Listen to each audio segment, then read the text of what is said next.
इस मॉड्यूल में autonomic nervous system का जिक्र होगा। ऑटोनॉमिक नर्वस सिस्टम जैसा कि नाम से जाहिर है, it is a part of the nervous system, it is a nervous system which operates automatically। वैसे नर्वस सिस्टम ऑटोमेटिक ही है, यानी कि जितना भी ऑटोमेशन, यानी हमारा बॉडी इट इज ऑटोमेटेड। इसमें तकरीबन हर एक्टिविटी, particularly वो activities which are involuntary, which are not under the control of the animal, that is all under the autonomic nervous system. So autonomic nervous system is a part of the peripheral nervous system. It is a part of peripheral nervous system. Peripheral nervous system का हिस्सा है, जो कि central nervous system and then the peripheral nervous system. तो peripheral nervous system का हिस्सा autonomic nervous system है। इसके अलावा it also includes somatic nervous system, जिसका ताल्लुक, the somatic nervous system is the motor neurons that stimulate skeletal muscles, यानी जो कि हम कह सकते हैं कि skeletal muscles तो हमारे voluntary हैं, हम अपने मसल्स को स्ट्रेच करना चाहें तो कर सकते हैं, अगर रिलैक्स करना चाहें तो रिलैक्स कर सकते हैं, तो ये हमारी कंट्रोल में है। Now in contrast to autonomic nervous system, the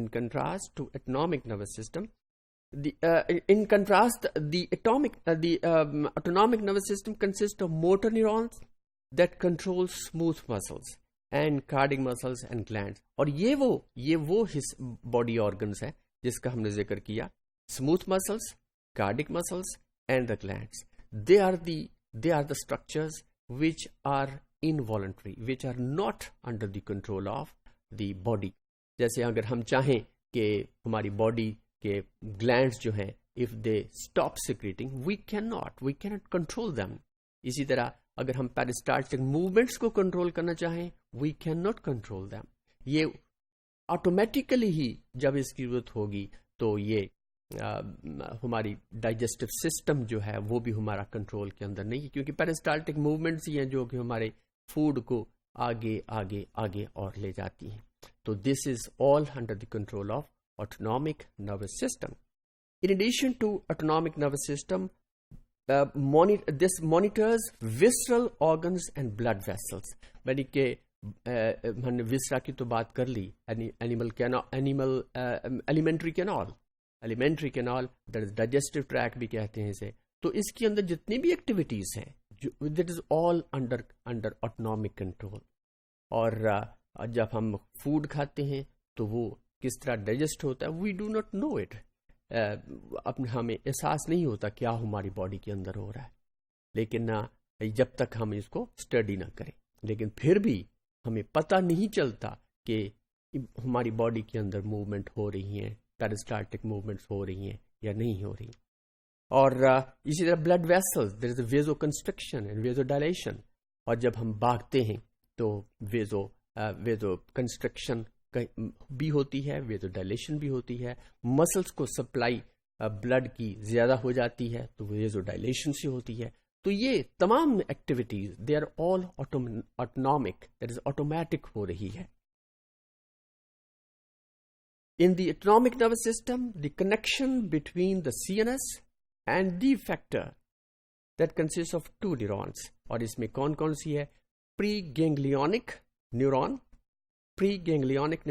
and the post-ganglionic neuron। यानी कि one neuron ends and then the second starts। तो ये एक साइनेप्स बनता है जिसे हम pre-ganglionic और post-ganglionic neuron कहते हैं। And now this synapse between these two neurons lies outside the CNS, that lies out, that PNS के अंदर होते हैं, और is an autonomic ganglion है जो कि हमारी vertebral column के बाहर there is ganglions, there is a chain of ganglions। The autonomic nervous system is further divided into sympathetic nervous system and the parasympathetic nervous system, और जिसे हम detail में अब अगले हमारे मॉड्यूल्स का ये उन्वान है। तो and that is the autonomic nervous system इसकी भी दो बहुत important major parts है, which is said to be the sympathetic nervous system and then the parasympathetic nervous system. So this is the introduction to the autonomic nervous system, which is all under autonomic control, the automatic control. So this is all about the introduction. Okay.